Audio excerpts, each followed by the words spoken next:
Oh Lord, oh no.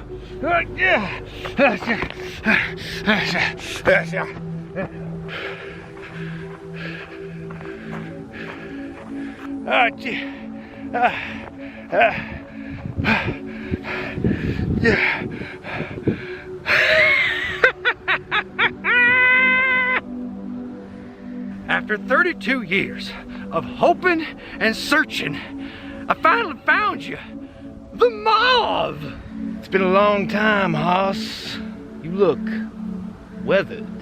That's the nicest thing anyone said to me all month. I got so many questions to ask you, Mauve, like how you survived the game of chicken with Bill Watson, where you been all this time, but those questions can wait till later, man. We gotta get the band back together, brother. We gotta get Greg Muttonfist out of jail, and then we gotta call Brother the Hoss, promoters. before we go further, I have a special message for you.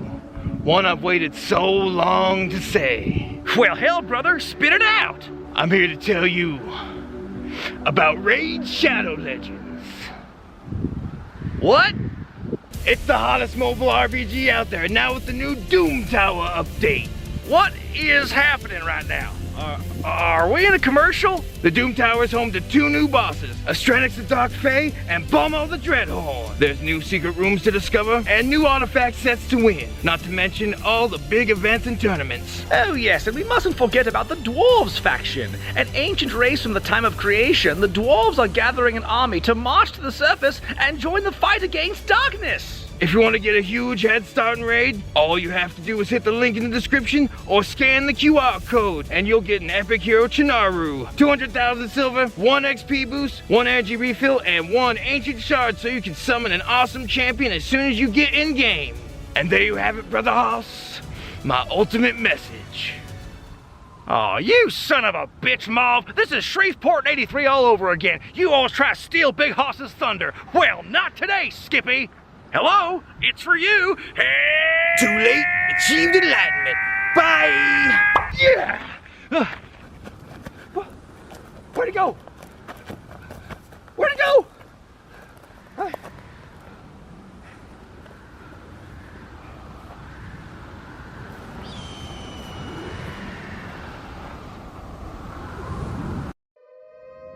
Hey, let's do it for the content. Mega Ran. Let's go. Let's get it. Dick Kick City.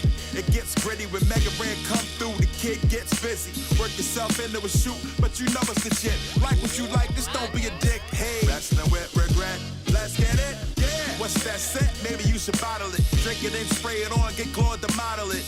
8 years in, can't look back. Who else can make the little sweatsuits look whack? Wrestling with regret. Let's get it. Yeah.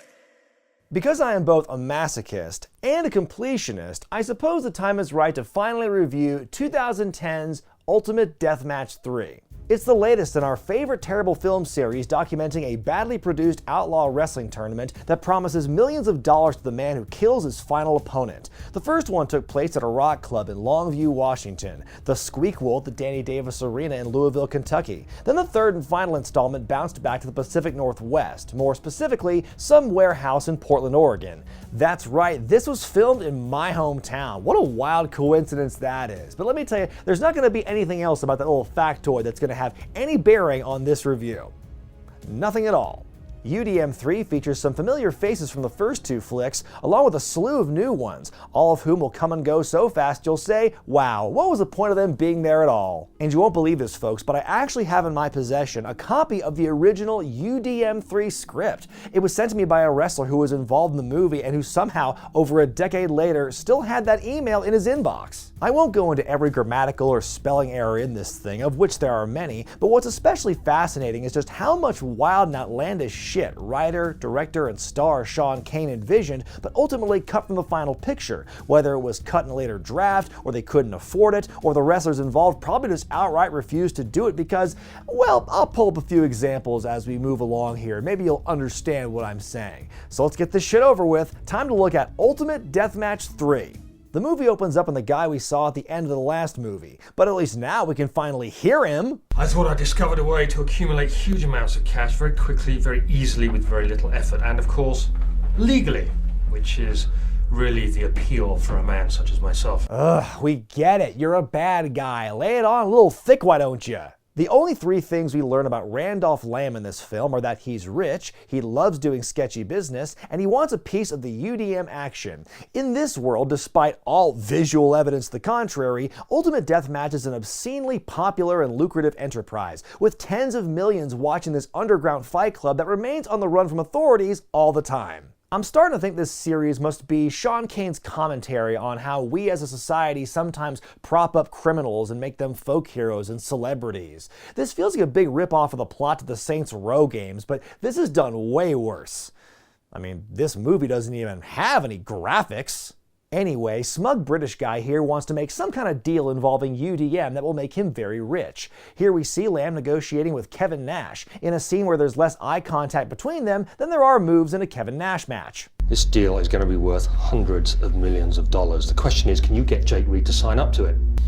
Mr. Lamb, I'm from Detroit. I'll make him an offer he can't refuse. Well, that's a broad and, dare I say, unfair generalization of an entire city's worth of people. I mean, I'm from Portland and I don't know shit about coffee. The FBI is investigating a grisly murder scene, showing off the best practical effects money can buy. That's right, all $50 of them. And hey, it's the guy who was asleep at the wheel during UDM 1. He's the manager of the first UDM winner, Matt Farmer. Except it's a little tough to tell that that's Hector these days, because somebody decided to use his face as a cutting board. Oh really? I thought it'd be hard to tell because that guy is not the same person from the first movie at all. With all due respect to the culinary arts, knives are meant to be used on vegetables, not a man's face. Okay, did this dude end up killing the guy? Because I'm getting some serious murderer vibes here. We then go to a hotel room where Ricky Morton is getting too old for this shit. I'm getting too old for this shit. See? But then his old pal Raven waltzes in. In this scene, the guy from The Flock tells the guy who likes to rock about an exciting offer. In fact, it's called the Ultimate Deathmatch. In fact, David Ultimate Deathmatch?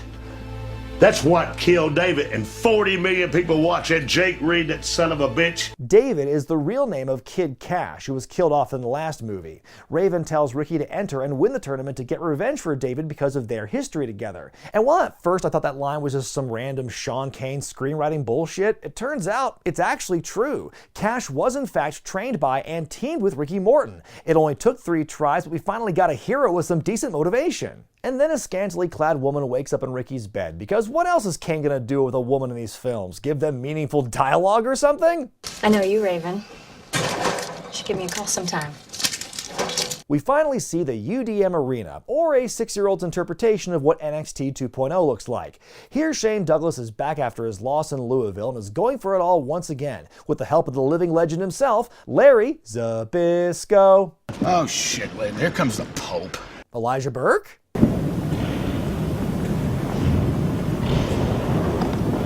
Oh, I see what they did there. Ted DiBiase's role in this movie, aside from defying God's will with that awful dye job, seriously, he looks way better now that he's embraced the gray, is to try and convince Shane to back out of the tournament. Ultimate Deathmatch? Ted, I've known you since I was a kid. Whoa, someone fix that loose canvas, boys. Shane goes to leave his mentors, and then, in a scene that didn't make it past the original script, was meant to go to the locker room and inject himself with steroids right then and there. There's also a scrapped scene later in the film where Larry and Ted physically restrain Shane from injecting more before a match, which I'm pretty sure is not how steroids work. And now it's time for my favorite thing in this film franchise, terrible audio. If you thought the first 2 movies were bad, then get ready, because the UDM Brain Trust has come up with new and exciting ways to hurt your ears. Hello, and welcome back to the Deidre Hart Show.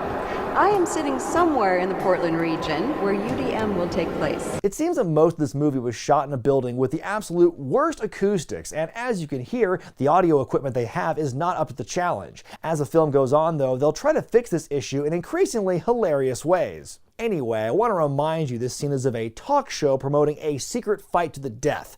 Al Snow's back as lead announcer Frosty James, who's become so successful with UDM that he's got a best-selling book, is apparently one of the first reality TV stars, and has a network film of the week. Again, very impressive for someone who, as the film is established, is technically a fugitive. That's something you'd have to ask Jake Reed. Oh, I would love to talk to the most wanted man in the world. Can you get him on the phone? No, sorry. Don't have his phone number, sweetheart. How? Isn't he your boss? Speaking of which, we finally get our first glimpse of the man himself, Jake Reed, played by an overdressed Sean Kane. He spends the entire movie wearing a West Coast Wrestling Connection hat, no doubt his way of saying thank you to the local indie that rented out their ring for the movie. Full transparency, everybody who works for this YouTube channel has actually worked for that company at one point or another over the years.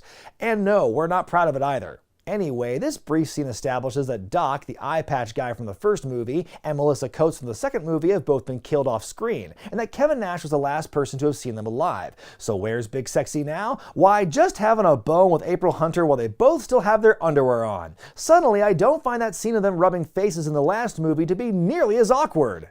How's my ass looking? This dress. One word, mouth water.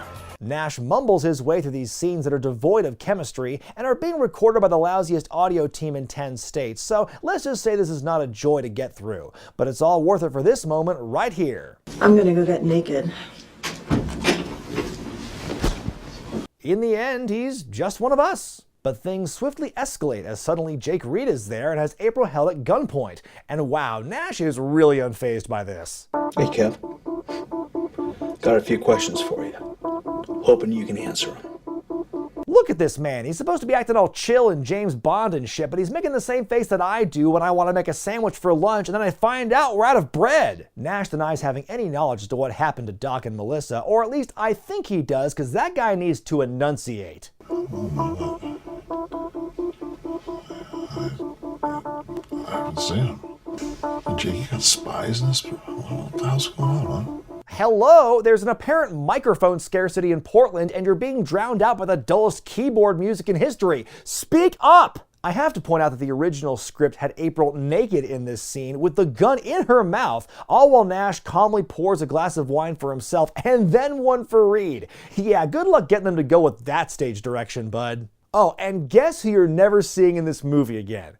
Go on, take the wildest guess you got, because the real answer is going to totally shock you. Ah, it's Kevin Nash and April Hunter. They have nothing to do with the rest of this film. A mighty fist pump for these two for getting paid to do next to nothing across 3 movies.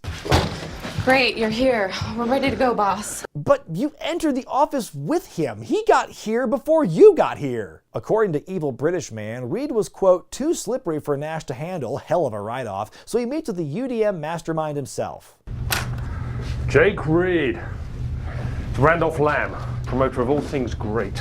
Okay, that right there makes this guy the best part of the movie. Nash can't compete with this. We go back to the arena where Zbyszko and Douglas, who have already been inside the place, comment on it as if they've never seen it before. Christ, what a fucking dump this is. Well, it's always been about the money, Larry, not the decor. They're joined by a wrestler named Prince, who's actually Abyss with his mask off, or Joseph Park Esquire before he straightened up and went to law school. Anyone else shocked that Abyss and supposedly TNA were okay with him filming this movie sans hood? I get that by 2010 he was wearing a mask that showed a little bit more of his face, so his appearance wasn't exactly a secret, but come on man, don't sacrifice the mystique for this. Hey, look, I'm gonna talk to Shane for a minute, and we'll see inside. Okay. See you guys later. Back in the office, the meeting with Reed and Lamb is wrapped up. Then we get Dawn Marie in her only appearance of the movie, doing nothing of note except for kissing Jake Reed more than once. Then the narrator comes back in with one of the most out-of-nowhere bits of exposition you'll ever hear. One of the greatest ironies is that Jake Reed fancied himself as something of a ladies' man, which is very, very ironic, given that most of us knew that he had a past as a gay porno star. Okay. That Dawn Marie is one foxy chick. Ricky Morton wants a piece of Reed. Dr. Stevie Richards walks in and gets a gun put to his head. No, we don't ever learn what that's about. Then we check in with the FBI agents and they're terrible acting again. What's the last case you worked on? Well, the last case I worked on, I was lead on the Stephen Lyle case. Can we just get to the motherfucking wrestles, please? Are you guys ready? Yeah!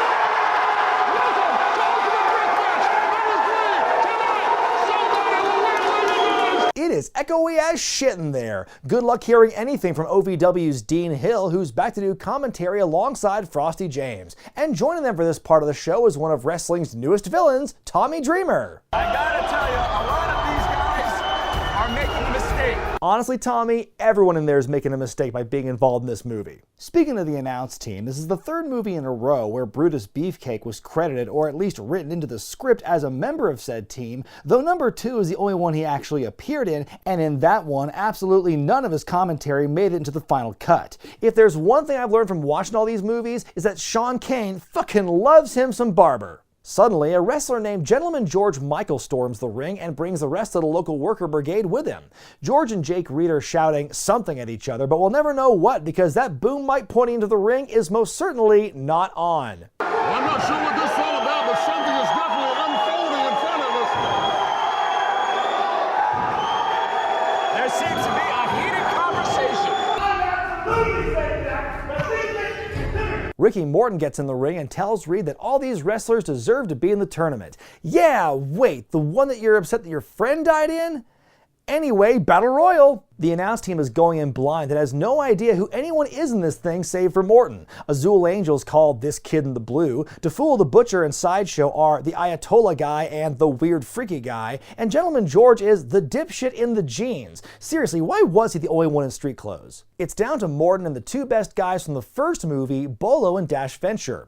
Bolo takes out Dash, but then he gets his oil checked by Ricky as the rock and roller wins. Suddenly, he's jumped by Scotty 2 Hotty and Lodi. So this has been on my mind for a while, but why is his name pronounced Lodi when his name comes from the word idol in reverse, since he sort of resembled Billy Idol and not Billy Edel? The match is now morphed into a three-way somehow, and boy, this referee sure tried his best with the uniform, didn't he? Things look dire for Morton, but the goons predictably turn on each other, leading to Ricky winning yet again, and man, these fans are happy for it. The lighting has suddenly gone dramatic, and Tommy Dreamer has something to say. For his sake, let's hope he picks his words more carefully this time. Most pissed off man in this arena is me. Why? Why? Why? Yeah. I'll show you why, Al. Frosty. What in the world? Wait. Why are the fans just sitting there all quiet like while this is going on? They were bouncing off the walls a few minutes ago. They just get tired? I'm a 14-time hardcore champion. 2-time heavyweight champion. I broke my neck and I broke my back. The poor Mike guy can't keep up with Dreamer as he rants about not having been invited to participate in the $10 million tournament. He calls out Shane for not letting him know about it as the audience just sits there and watches quietly. I know that wrestling is a form of theater, but this is a little too on the nose. You single-handedly started a company. Well, sure, Shane started Extreme Rising, but that was more a derivative to a tribute act to another fad than anything else. Dreamer and the franchise have an impromptu match and the fans finally get out of their seats and go wild, but it sounds a little off. You want to see Tommy Dreamer take on Shane Douglas in the franchise right now? Yeah! This is incredible, Dean. It appears that by the second match, Sean's crews found a solution to their issue with the bad acoustics in the building. Simply record one track of crowd noise and loop it in post, while the crowd stands there and mimes their enthusiasm. The best part of this is that someone in the crowd kept whistling for the entire time they recorded, and now it's all you hear at every match from here on out. Out here, UDM number 3. Plan match. This was not something that was coordinated as far as strategy from the franchise. Ended the hopes again of Johnny Swinger and that $10 million that he wanted to go home with. After this, I am never making fun of the Thunderdome crowd again. Anyway, Shane wins with the belly to belly, which is great because Tommy Dreamer's not in this movie anymore. The fans have already lost a lot of their energy from pretending to cheer, but we got a lot left to go, folks. Up next, hide your weed and your crypto. It's time for Val Venus. Now, most of the wrestlers in this film, like Nash, Douglas, Dreamer, and Morton, are all pretty much playing themselves. But for whatever reason, Sean Morley is now Sean Silver, a former soldier who left the military to become a preacher. You know something, ladies? The Big Valboski is a lot like a former soldier who left the military to become a preacher. I don't have an end to that gag. That was just for me.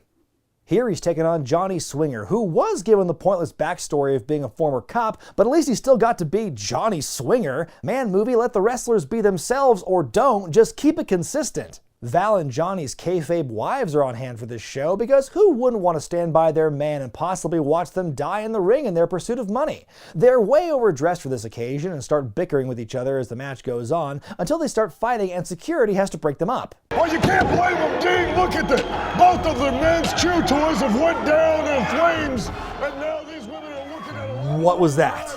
As these two men can't possibly propagate the species. I'm in this movie?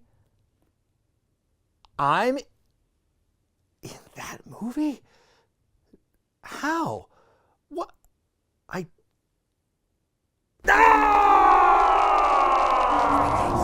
so fuzzy. Got it going. Confess his sins, cleanse his soul, get back the grace of God because Sean Silver's beat the hell out of him. Oh, God. Oh, God. Oh, my God. That was one repressed memory. Oh, Jesus. Oh, God, I remember being there, and they're like, oh, do you want to be a security guard? Oh, yeah, I'd love to be on screen for this movie, and I did it. Oh, God, I was terrible. I didn't even break up the fight. I was just standing there between them like an idiot. Oh, God, I wasn't even wearing black. Oh, God. Oh, man, this was terrible. I can't believe I was a part of this thing. Oh, Jesus. Oh, God, this is going to take ages to come out. Oh, God. Well, I guess we better talk about the rest of the movie. Anyway, you know the referee has never done this before because he's counting a pinfall during what's very clearly a punching spot. This match is given an excessive amount of time and it ends with Sean Silver winning by submission, all while claiming no responsibility for his son, John Silver. Years and years ago, I had a vasectomy. On we go to the next match as Dr. Stevie, or Michael Bateman as he's called here for no reason, takes on and is ultimately defeated by Prince. Nope, we still don't know why they put a gun to his head earlier, but he is meant to be one of the first people we ever see in this film, according to the original script. Revenge is my, saith the Lord. Ugh. Out goes Bateman and...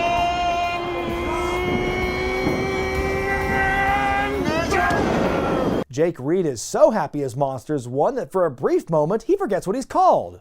Give it up for Abyss!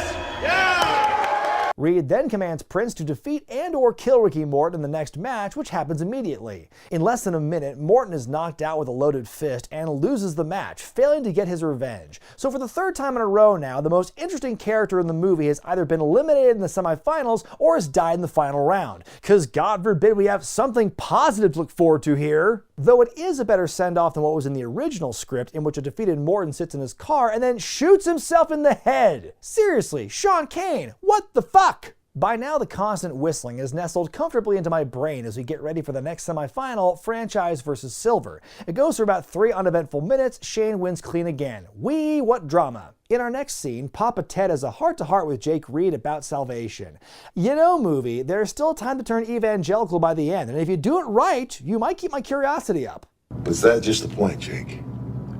If Jesus can save me, he can save you too. Daddy, there ain't no saving me. By the way, did this movie really need 2 preacher characters? It's time for the finals with Shane Douglas and Prince, and once again, everything sounds different from before. They seem to have finally purchased a proper crowd sound effect, but now Frosty sounds like he's calling the action from heaven, and Dean Hill is mic'd up twice. Someone is going home $10 million richer.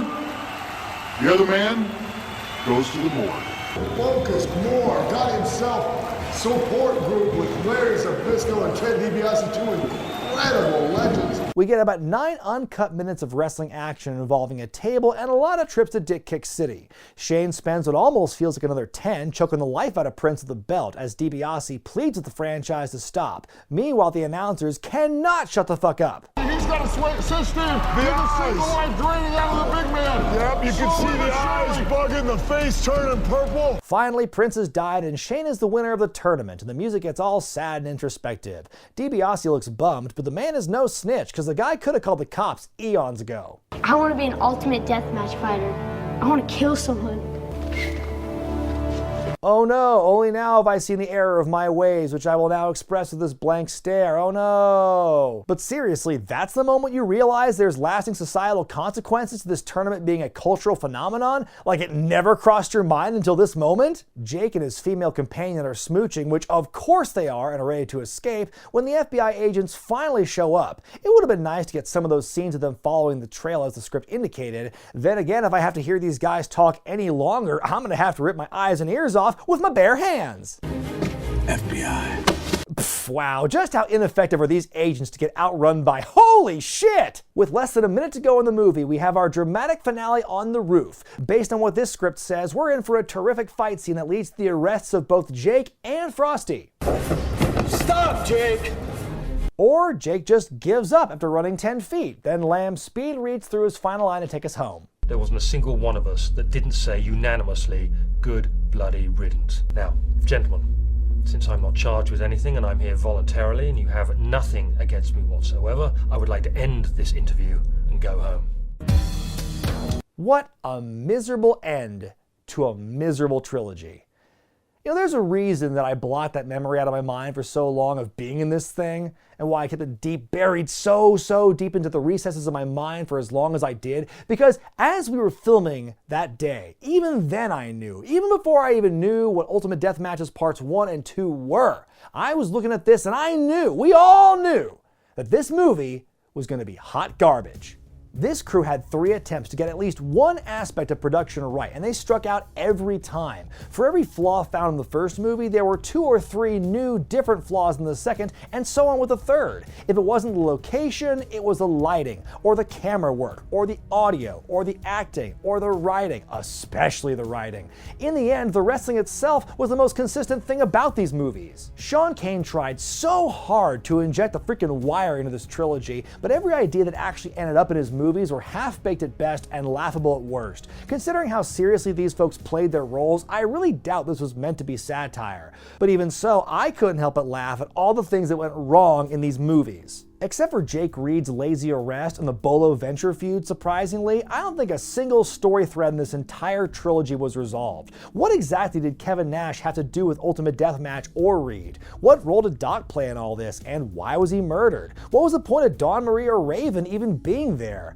What happened to the winners of the tournaments? How they lived their lives after taking someone else's? How did Jake Reed and Frosty James avoid the authorities for so long, while at the same time being wildly famous and successful in the public eye? What was the significance of Randolph Lamb having a goatee in the flashbacks and being clean-shaven during the interrogation? Just way too many unanswered questions that make my head hurt. And speaking of headaches, look at all the spelling errors in these credits. They only credit a handful of guys from the Battle Royal and ignore everyone else for some reason, and Val Venus is technically credited twice. The Ultimate Deathmatch trilogy is some of the most heinous filmmaking I've ever witnessed, but damn if it isn't fascinating to watch because of it. After much deliberation, I have to say these movies have actually settled into my so bad it's good zone.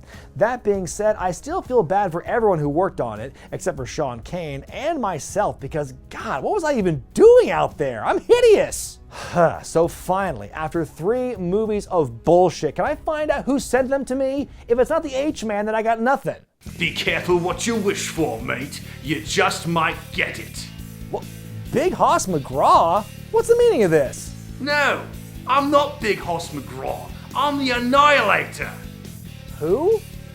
Come on, the guy who did a little dance in the NWF video all those years ago? You know, the little Oh! Why?